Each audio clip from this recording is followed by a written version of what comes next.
I started about 8 years ago at our local board. I got involved there, and when you look at the local issues, they're very focused on things in your local market and your local members. Through that, I became involved with the Manitoba Real Estate Association, and when you come to that board table, the issues are more broad. You look at things through a larger lens, and issues are often more complex. At the same time, the regulation is the same as what we're used to dealing with, and so there's consistency in that respect, but the issues are different. Going to the national level, it's like a quantum leap, basically. It was a real shock or an eye-opener for me. When you look at something as a simple issue, and you think there's a straightforward answer to it, and it seems pretty clear how it should be, until you sit around that table and you hear half a dozen differing perspectives on the same issue from different regulators and different legislation.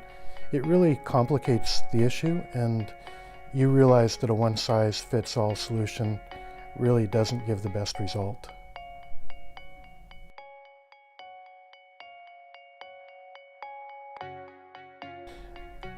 At the Manitoba Real Estate Association level, the board is structured in a way to be representative of our membership.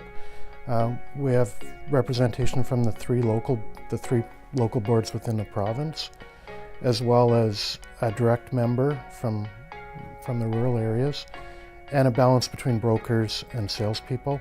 So you're always getting different perspectives, and to make sure that all your members are represented at that table when decisions are made. There is also a seat at the table for the Canadian Real Estate Association director. And I think it's important that you get that communication back and forth, and you're able to bring that perspective both ways. I think there's value whether you're talking about the education program in Manitoba or the Indigenous housing program, Manitoba Tipi Matawa, at the CREA table, or talking about realtor code issues or three-way agreement issues at the local table. I think that insight brings value to both tables and helps with making valuable decisions.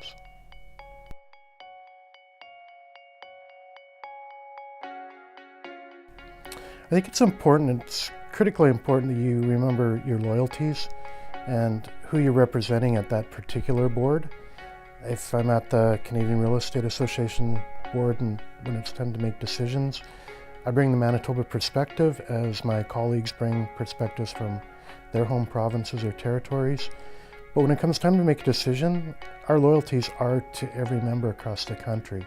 So we have to take that into consideration, not only when we debate decisions, but when we actually come to making those decisions. At the provincial level, it's the same. Our membership is provincially based, and we have to take into account everything that would affect every member across the province. So decisions are made in the best interest of that set of membership. I think I can't overemphasize the importance of confidentiality. Often when you sit on different boards or different committees, you're privy to information that you just, because of the sensitive nature of it, you just can't share outside of that board table or that room. I liken it to, in Manitoba, our limited joint representation, where you can't favor one party to the detriment of the other. And it's the same when you sit on boards and committees. You often have information that is confidential, and we all sign confidentiality agreements, and it's important to respect those.